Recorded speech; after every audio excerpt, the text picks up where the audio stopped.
Hello दोस्तों। अभिनव नाम है मेरा। स्वागत करता हूं आप सबका एक बार फिर से आपके अपने यूट्यूब चैनल मैथ्स बाय अभिनव राजपूत और प्राइम टाइम 2.0 में। आज हम लोग बेसिकली रूल्स ऑफ डिविजिबिलिटी करने वाले हैं। आई होप आपने होमवर्क कर लिया होगा। कल की क्लासेस थोड़ी लेट आई थी तो हो सकता है कि आपने 8 बजे नहीं किया होगा। कोई दिक्कत नहीं है, 12 बजे तक कर लो, 1 बजे तक कर लो, लेकिन आज आपने कर लिया होगा। ओके, होमवर्क देखो, किसी किसी दिन हो सकता है कि मेरी क्लासेस थोड़ी लेट आए, और क्योंकि आपको पता ही है हम लोग रीजनिंग पे काम कर रहे थे, इसलिए तो आपको अपना कंसिस्टेंसी बना के रखनी है। मैं डाल दूंगा मैक्स टू मैक्स एक, मतलब 5-6 घंटे लेट होगा, इससे ज्यादा नहीं। चलो शुरू करते हैं। फिर शुरू करने से पहले आपको पता ही है हमारा जो बैच है लास्ट वीक है, 31 दिसंबर तक ले लेना, वरना ये महंगा हो जाएगा, पछताते रहोगे। ठीक है, क्लासेस जो है डेली वाइज मिलती है आपको 8 बजे मॉर्निंग में।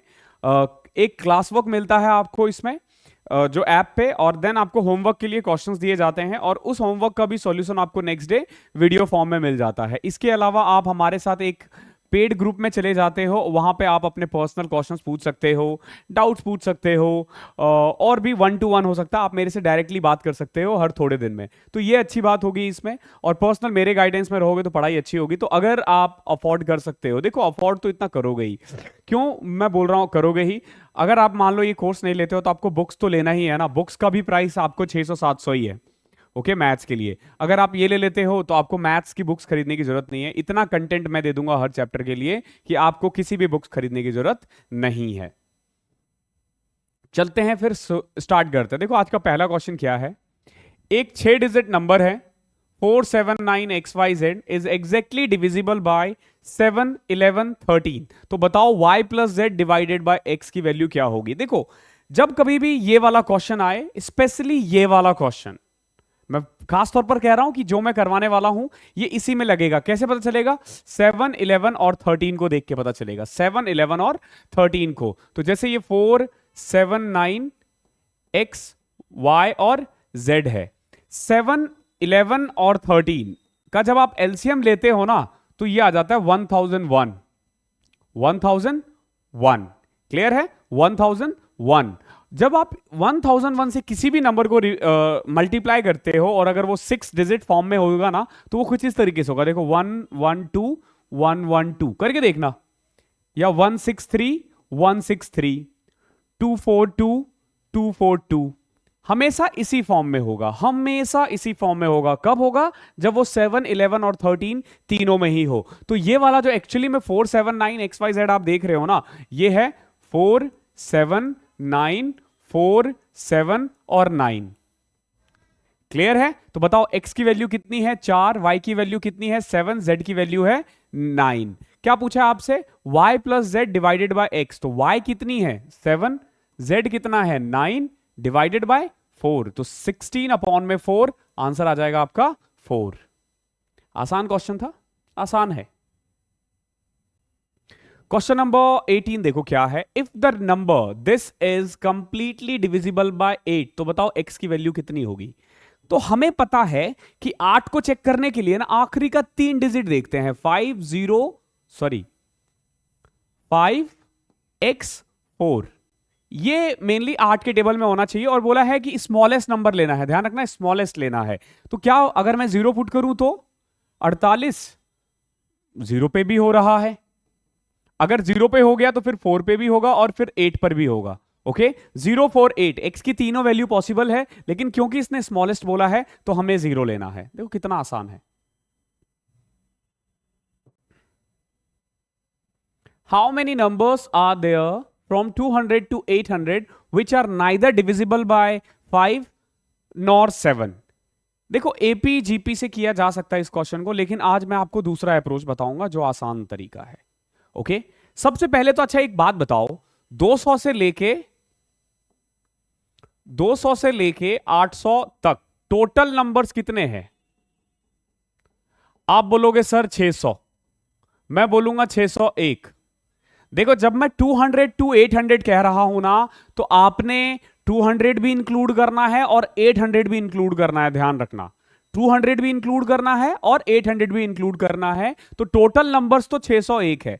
601 है। ओके बहुत बच्चे मुझसे बोल रहे थे कि सर आप ना हिंदी इंग्लिश में प्रोनाउंसिएट करो वर्ड्स, तो ध्यान रखना मैं इंग्लिश में भी करता हूं मैक्सिमम, कई बार हिंदी निकलता है। जब मैं कैलकुलेशन फास्ट करूंगा तो हिंदी निकलेगा, बिकॉज कि हिंदी जो है ना वो अंदर से आता है।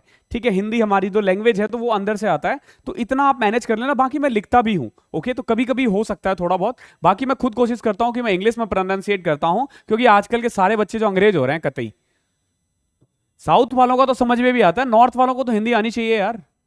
साउथ का चलो मेन लैंग्वेज नहीं है, बट नॉर्थ वालों को तो हिंदी में लैंग्वेज आनी चाहिए, याद करो उसे। चलो ठीक है, आगे देखो।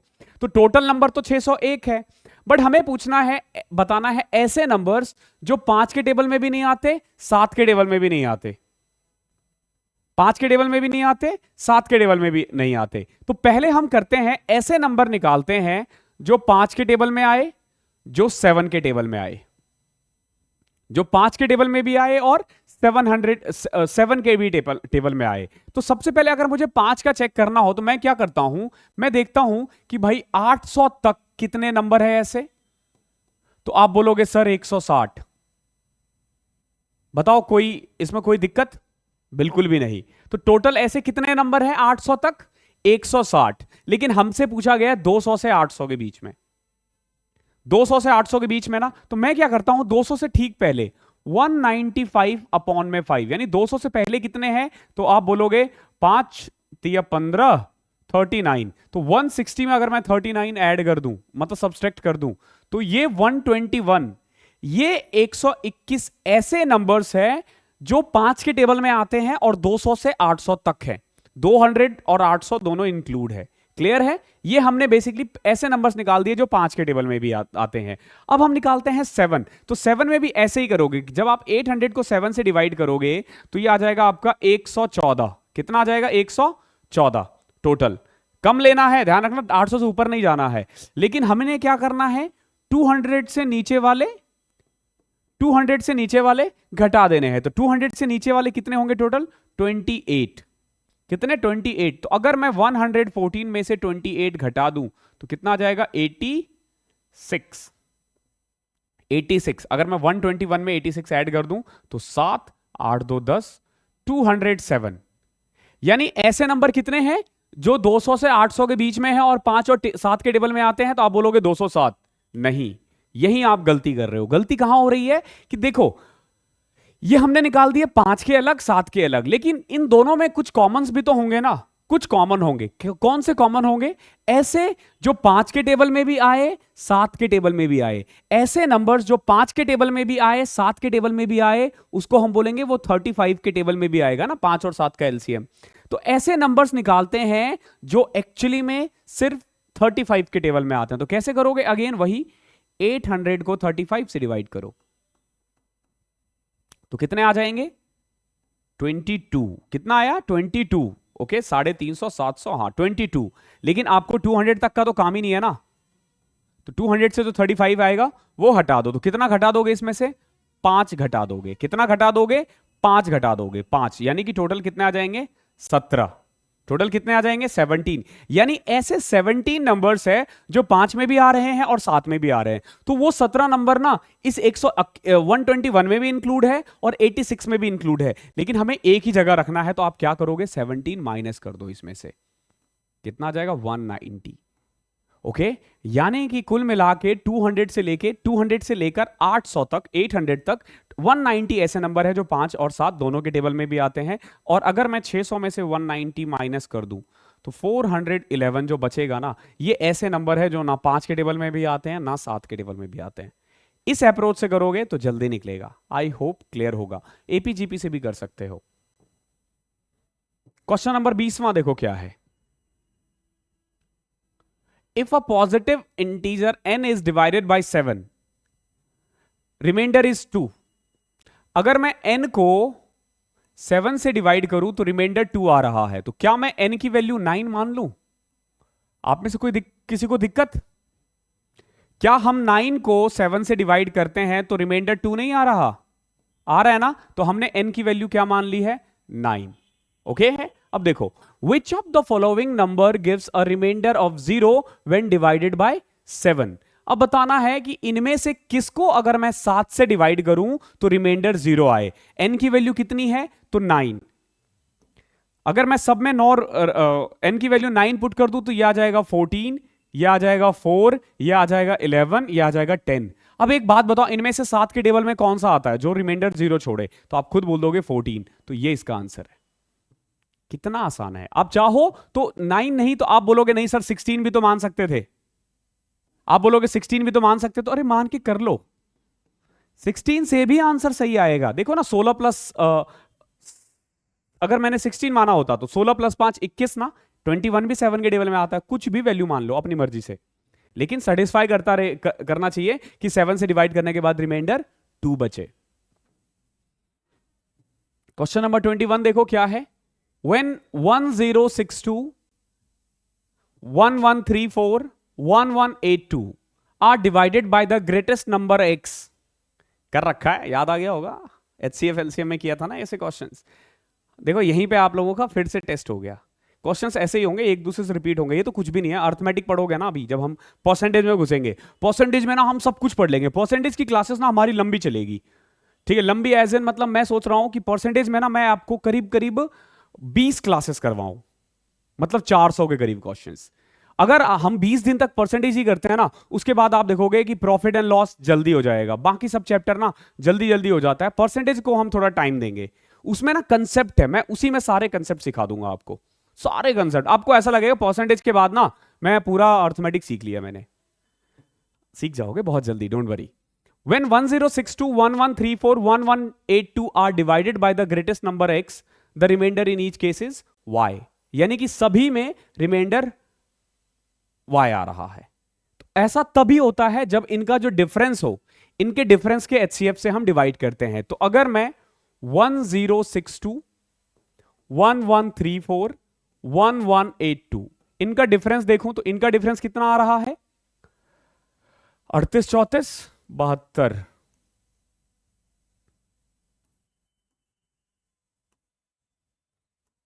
120। यानी कि एक का डिफरेंस आया 72, एक का 48 और एक का 120। तो अगर मैं HCF निकाल दूं तो कितना आ रहा है? 24। तो कुल मिला के ग्रेटेस्ट नंबर तो आ चुका है। x की वैल्यू कितनी आई है? 24। इसका जो डिफरेंस होता है वही बेसिकली x की वैल्यू होती है, यानी वही लार्जेस्ट नंबर होता है। तो हाईएस्ट कॉमन फैक्टर जो है इनका वो 24 आ गया। अब किसी भी एक नंबर को अगर मैं 1062 को 24 से डिवाइड करूं तो देखोगे क्या आएगा? 24 जा 96, अगेन 24 जा 96। तो बताओ रिमाइंडर कितना आया? 6। किसी को भी करके देखो वही होगा। तो रिमाइंडर कितना आ रहा है? 6। तो y की वैल्यू कितनी आ गई है? 6। x 24 है, y 6 है। क्या पूछा गया है आपसे? आपसे पूछा गया है कि भैया x में से y घटाओ। तो अगर मैं 24 में से 6 घटा दूं तो 18 आता है। ठीक है, ये वाली कैलकुलेशन मैंने बहुत मुश्किल से सीखा है, आई होप आपको भी क्लियर होगा। अब अगला देखो, ऐसे क्वेश्चंस तो दिखने में टफ लगते हैं, लेकिन अगर आप कंसेप्ट सीख जाओ ना, एज्यूमिंग पावर को ना इतना बढ़ाओ, अपना इतना बढ़ाओ कि गणित में ना कुछ भी एज्यूम कर सको। इतना एज्यूम करो कि मैं एक रूम में खड़ा हूं और इसमें से मैं सिलेंडर निकाल दूं, मैं सिलेंडर कट करके निकाल दूं, एक कोन निकाल दूं, पिरामिड निकाल दूं, फिर भी मैं क्वेश्चंस कर सकता हूं। 2017 का जो मेंस आया था ना वो ऐसा ही आया था, 2017 CGL का मेंस, और मैंने उस पेपर में 165 नंबर लाए थे मेरे, 165। मैं बता रहा हूं ऑल ओवर इंडिया में ना 5 लोग नहीं होंगे ऐसे, आई कैन गारंटी कि 5 लोग नहीं होंगे ऐसे जो 165 से ऊपर लाए होंगे। वो ऐसा पेपर था। तो उस बट एज्यूम पावर को बढ़ाओ। मैं चाहता हूं आपकी मैथ्स भी ऐसी हो। मैं ऐसा मैथ्स आपको पढ़ा दूंगा ना कि आप किसी को भी पढ़ा सकते हो। आपको ट्रिक सीखने की जरूरत ही नहीं है यार, हम इतनी कैलकुलेशन आपकी बना देंगे ना, आप बस जो जो कहता हूं फॉलो करते रहो। When positive number A B C, जब मैं ए को बी को या सी को 13 से डिवाइड करूं, जब मैं ए को 13 से डिवाइड करता हूं तो रिमाइंडर आता है 9। जब मैं बी को 13 से डिवाइड करूं तो रिमाइंडर आता है 7। जब मैं सी को 13 से डिवाइड करूं तो रिमाइंडर आता है 10। ऐसा ही है ना। अब अपनी मर्जी से ए की वैल्यू मान लो। ए की वैल्यू मैंने मान ली 22। अब बोलोगे कैसे? तो 13 + 9 22, यानी कि 22 को जरूर मैंने 13 से डिवाइड किया होगा, तब जाके रिमाइंडर 9 बचा होगा। तो मैंने ए की वैल्यू 22, बी की वैल्यू 20 और सी की वैल्यू 23। ये हमने ए बी और सी मान लिया है। कोई दिक्कत?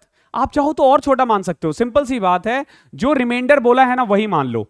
ए की वैल्यू 9, बी की वैल्यू 7, सी की वैल्यू 10। अब खुद देखो, 9 को 13 से डिवाइड करोगे तो रिमाइंडर 9 ही आएगा। 7 को 13 से डिवाइड करोगे तो रिमाइंडर 7 ही आएगा। 13 को 10 से डिवाइड करोगे, सॉरी 10 को 13 से डिवाइड करोगे तो रिमाइंडर 10 ही आएगा, क्योंकि वो 0 से करोगे तो 0 कट जाएगा। तो ए, बी और सी की वैल्यू ये आ गई है। आप अपने अकॉर्डिंग जो मानना है मान लो। अब क्या पूछा है इसने कि अगर ए प्लस 2b, ए प्लस 2b, ए प्लस 2b प्लस 5c को 13 से डिवाइड करे। देखते हैं, a यानी 9, 2b यानी 14, 5c यानी 50। तो 50 प्लस 40, 64 प्लस 9, 73। 73 को अगर मैं 13 से डिवाइड करूं तो मेरे अकॉर्डिंग रिमाइंडर 13 जो कि 52, 13 पचे 65, सॉरी 13 पचे 65, 8 आ रहा है। कितना आ रहा है रिमाइंडर? 8। रिमाइंडर कितना आ रहा है? 8। और यही आपका आंसर हो जाएगा।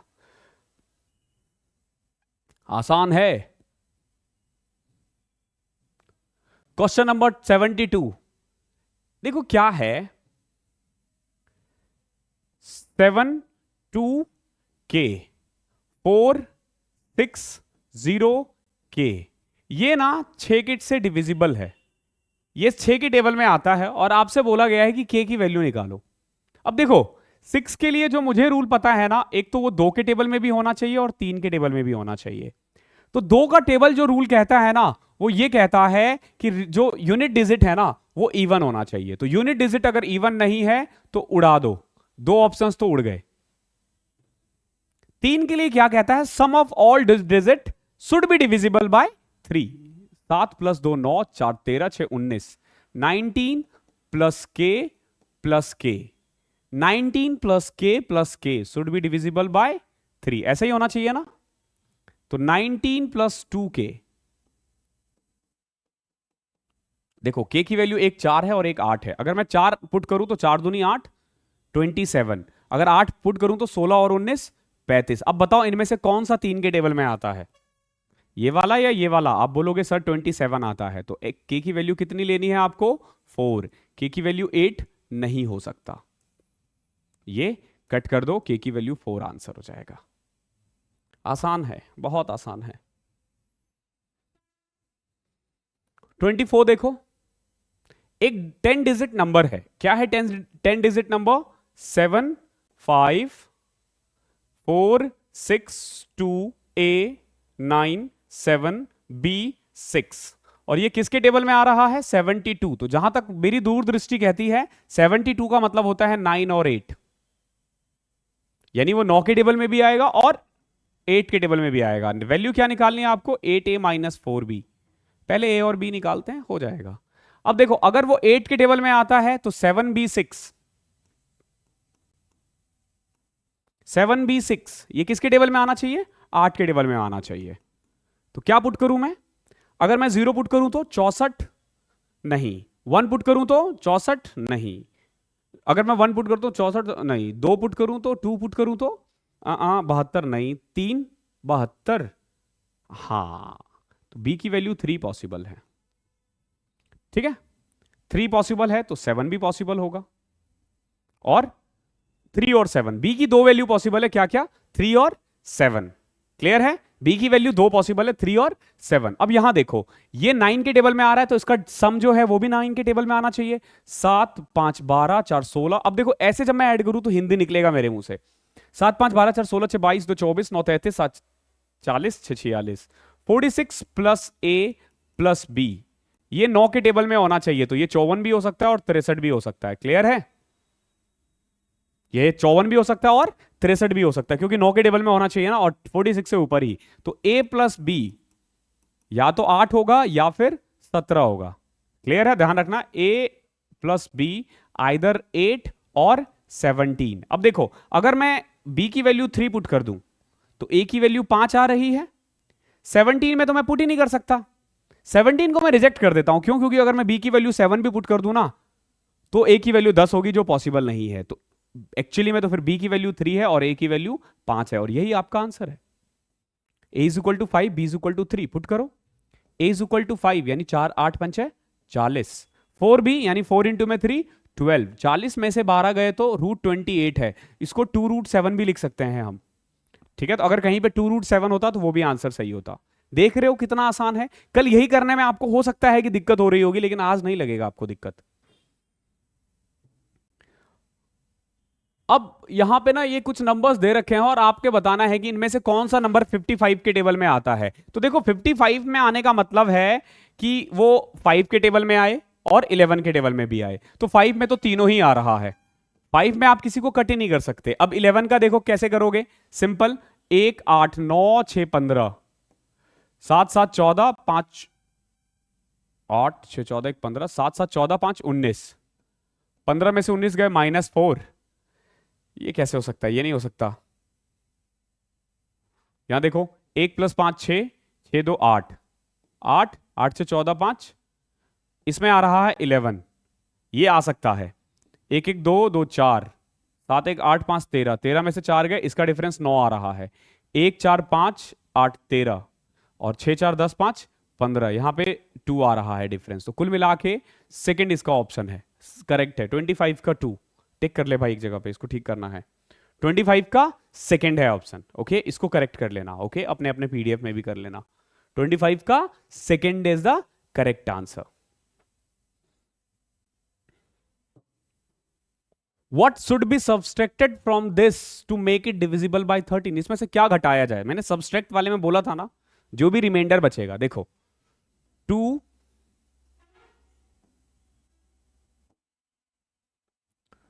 2 4 6 8 3 7, इसको 13 से डिवाइड कर दो, सिंपल, 13 कम 13 11 6।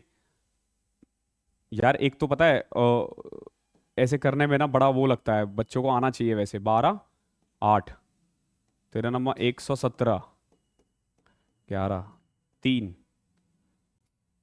13 8 104, 9 97, 13 7 91, क्या बचा रिमाइंडर 6। तो अगर मैं इसमें से 6 घटा दूं ना तो ये 13 के टेबल में आ जाएगा, तो जो रिमाइंडर होता है वही इसका आंसर होता है। ओके, आसान है, ये हमने कल भी किया था। क्वेश्चन नंबर 27 देखो, what are the values of r and m respectively if the given number is perfectly divisible by 16 and 11। देखो ये 16 और 11 दोनों के ही टेबल में आ रहा है, तो आपने पूछा गया है कि r और m की क्या वैल्यू हो सकती है। तो देखो नंबर क्या है, पहले तो लिख लो 3 4 r 0 5 0 3 0 m 6। 16 का रूल कहता है कि आखिरी का 4 डिजिट, ओके, आखिरी का 4 डिजिट। आगे देखो यहां पे, और 11 का रूल क्या कहता है, 3 + this + this + this + this minus this. तो अगर मैं इसको ऐड कर दूं तो 0 0 ही आ रहा है, इधर तो 10 आ रहा है और इधर 3 + 5 8, 8 + 3 11 प्लस r + m। अब देखो r + m + 11 - 10, या तो 0 होगा या 11 आएगा या 22 आएगा, इसी में से कुछ आएगा। ये तो क्लियर है ना आप लोगों को। सो मैं कह सकता हूं r + m = ये 1 उधर जाएगा, -1 10 और 21।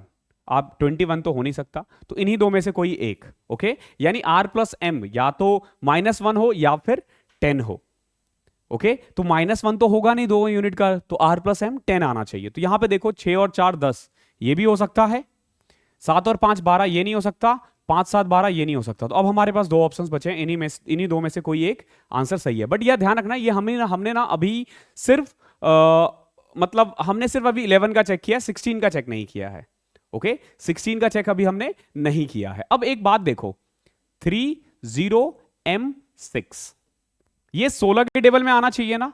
एक बात बताओ, 16 में बाद में आएगा, पहले वो 4 के टेबल में भी तो आएगा, 4 के टेबल में भी तो आएगा ना।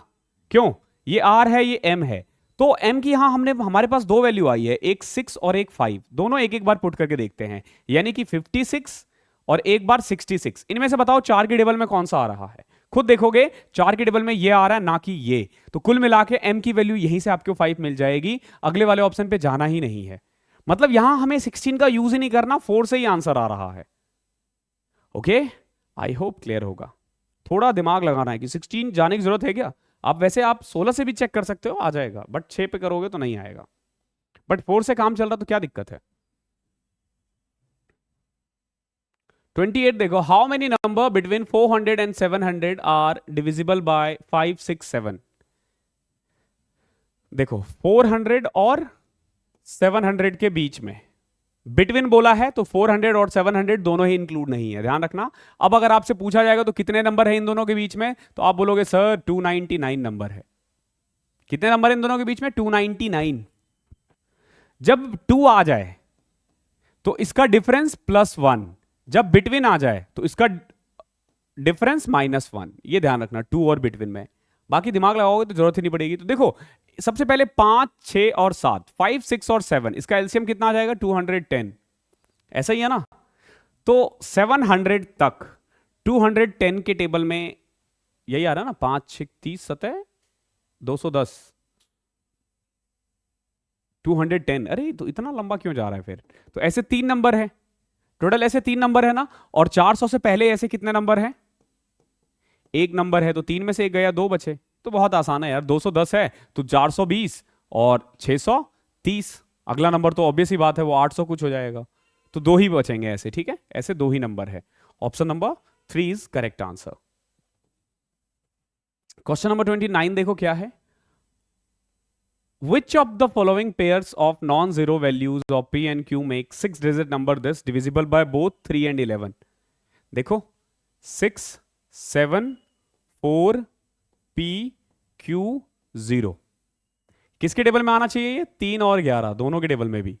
3 का तो देखो 6, 7, 13, 4, 17, 17 प्लस p प्लस q, ये 3 के टेबल में होना चाहिए। तो ये 18 हो सकता है, 21 हो सकता है, 24 हो सकता है, 27 हो सकता है, कुछ भी हो सकता है, मतलब इनमें से।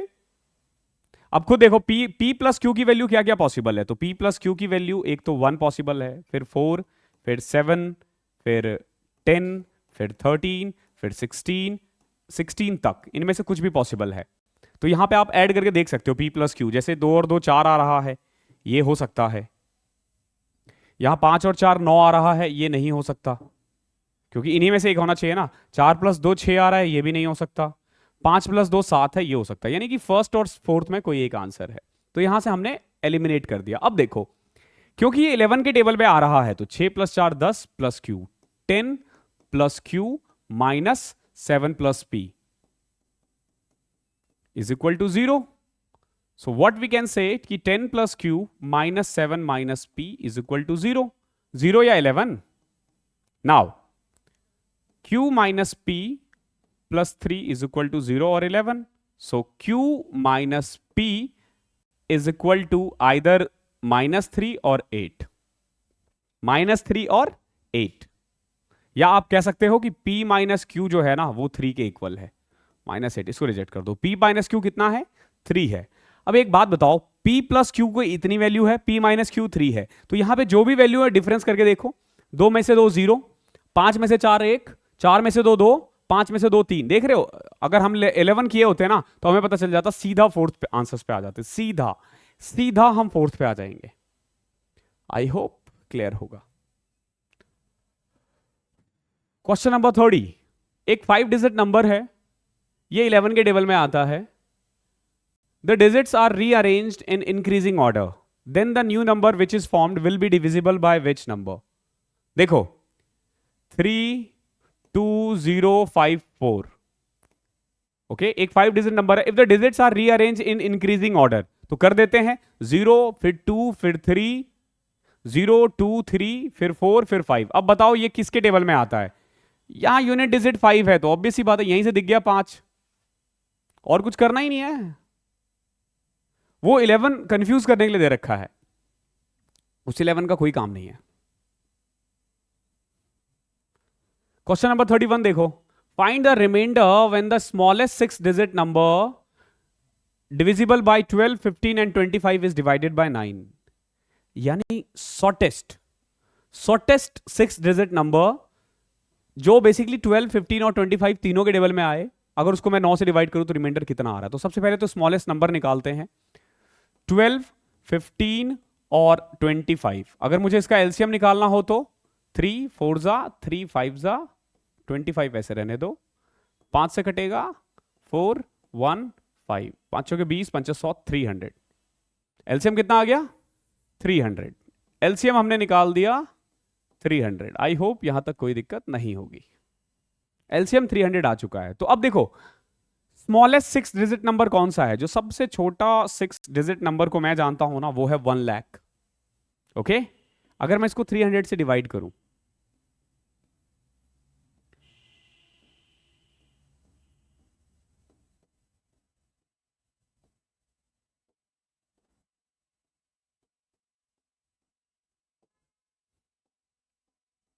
रिमाइंडर क्या आ रहा है? 100। यानी अगर मैं इसमें 200 और ऐड कर दूं तो ये कंप्लीटली 300 के टेबल में आ जाएगा। यानी कि जो स्मॉलेस्ट नंबर है ना, वो ये है।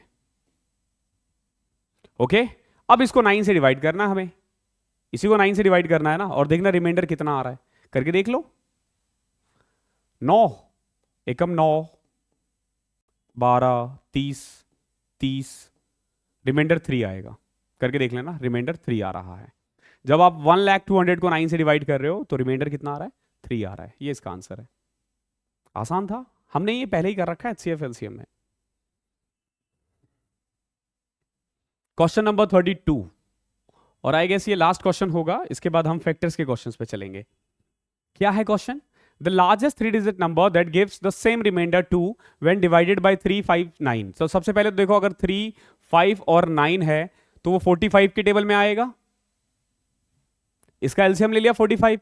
लार्जेस्ट 3 डिजिट नंबर कितना होता है? 999 ना। 999 को अगर मैं 45 से डिवाइड करूं तो जहां तक मुझे पता है 45 दूनी 90। अगर मैं इसमें से 9 घटा दूं यानी 990। 990 is the largest 3 digit number which that is completely divisible by 359। ये कंप्लीटली डिविजिबल है, बट हमें रिमाइंडर 2 चाहिए ना, तो इसमें 2 ऐड कर देते हैं। तो 992 सबसे बड़ा 3 डिजिट नंबर है जिसको मैं 359 से डिवाइड करूं तो रिमाइंडर 2 आता है, और ये आपका आंसर हो जाएगा। बहुत आसान है, करें आगे। क्या आ गया? Number of factors. बहुत बच्चों ने कर लिया होगा, जिन्होंने नहीं किया है वो कर लेना, और जिसने कर लिया है एक बार आंसर मैच कर लेना। इसका क्या है देखो, 240 540। 240 का अगर मैं एलसीएम लूं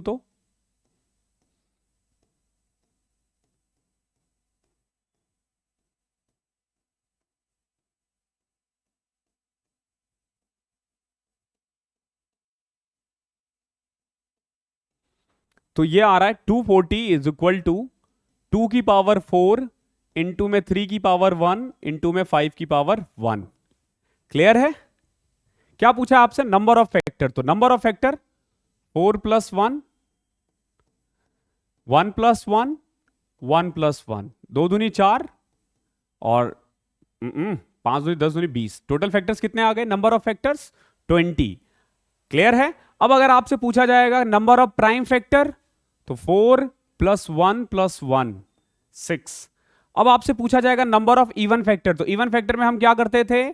सिंपल ये और ये ऐसे रहने देते थे और यहां पे सिर्फ 4 लिखते थे। 4 इंटू में 2 इंटू में 2, तो 4 दूनी 8 दूनी 16, और 20 में से 16 घटा के सीधा आप नंबर ऑफ ऑड फैक्टर भी निकाल सकते थे, या फिर एक तरीका ये भी था Q + 1 इंटू में R + 1। जिसको फॉर्मूला याद नहीं है मैं एक बार फिर से लिख देता हूं, P + 1 Q + 1 R + 1, और ये किस फॉर्म में था? A/P इंटू में B/Q इंटू C/R के फॉर्म में। क्लियर है? इसका फॉर्मूला प्राइम फैक्टर का था P + Q + R, इसका फॉर्मूला था P इंटू में Q + 1 इंटू में R + 1, और इसका फॉर्मूला था Q + 1 इंटू R + 1। ठीक है, ये फॉर्मूला याद होगा तो ही कर पाओगे। अब सम ऑफ फैक्टर्स, तो सम ऑफ फैक्टर्स में हम क्या करते थे? जैसे 2 की पावर 4 था तो 0 + 1 + 2 + 3 + 4 इंटू में सेम 3 के साथ भी यही करेंगे। 3 की पावर 0, 3 की पावर 1, 5 की पावर 0 + 5 की पावर 1। कर देते हैं इसको सॉल्व। तो 2 की पावर 4 कितना होता है 16, 8 24, 4 28, 2 30, 1 31, गुना में 4 गुना में 6, तो 31 इंटू 24,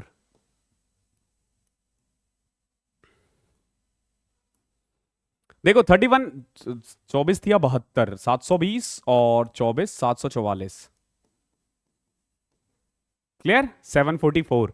ये हमारा सम ऑफ फैक्टर्स आया है। अब अगर सम ऑफ इवन फैक्टर बोले तो हमें क्या करना होता है, ये वाला हटा देते हैं, बाकी सब लिख देते हैं। तो 31 में से ये 1 हटा दोगे तो 30 गुना में 4 गुना में 6, 720। और इसमें क्या हो जाएगा, इसमें ये पूरा कंप्लीटली हटा देते हैं, सिर्फ ये लिखते हैं। तो 4 इंटू में 6, 24।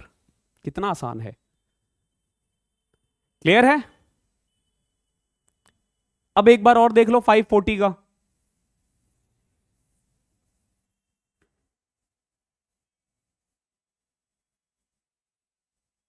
देखो तो सबसे पहले हमें क्या करना पड़ेगा, एलसीएम।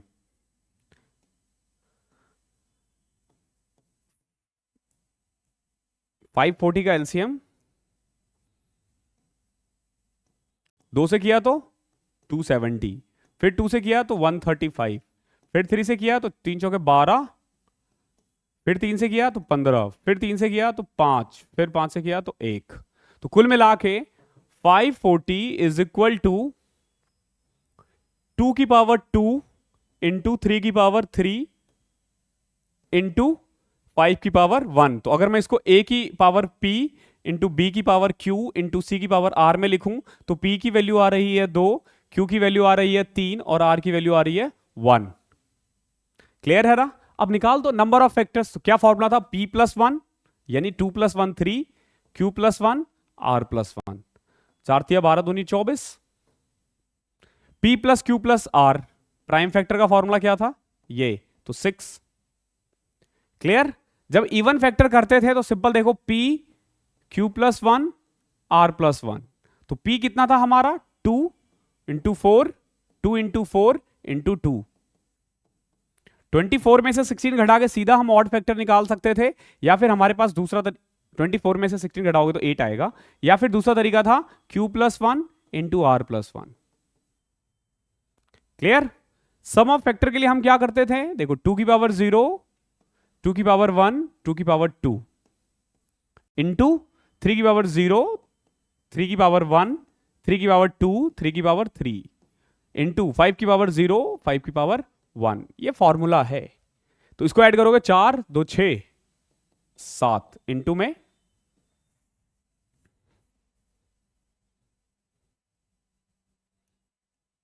7 इंटू में 3 तिया 9 तिया 27, 9 36, 3 39, 1 40 इंटू में 6, तो 42 इंटू में 40 कितना होता है 1680।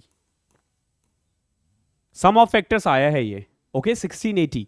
अब सम ऑफ इवन फैक्टर बोला जाए तो हमने क्या किया था, ये में 2 0 हटा देते हैं। तो देखो सिंपल यहां पे आ जाएगा 4 और 2 6 इंटू में 40 इंटू 6, 36 72 1440। अब उसमें से घटा के सीधा ऑड फैक्टर्स निकाला जा सकता है, लेकिन अगर आप चाहो ये वाला हटा दो, सिंपल 40 इंटू में 6 आ जाएगा 240। ठीक है। तो इस तरीके से हमने डिविजिबिलिटी और फैक्टर्स को भी खत्म कर दिया है। अब हम करेंगे अगली क्लास में यूनिट डिजिट कैसे फाइंड करते हैं और कुछ फ्रैक्शंस के बारे में। फिर हम पढ़ेंगे रिकरिंग डिजिट और नंबर रिमाइंडर थ्योरम के बारे में। तो अभी चैप्टर बचा हुआ है, ये पूरा वीक चलेगा। अगर फिर भी कुछ बचेगा तो नेक्स्ट वीक भी चलेगा, बट मैं कोशिश करूंगा इस वीक खत्म कर दूं। तो थैंक यू सो मच, मिलते हैं अगले सेशन में।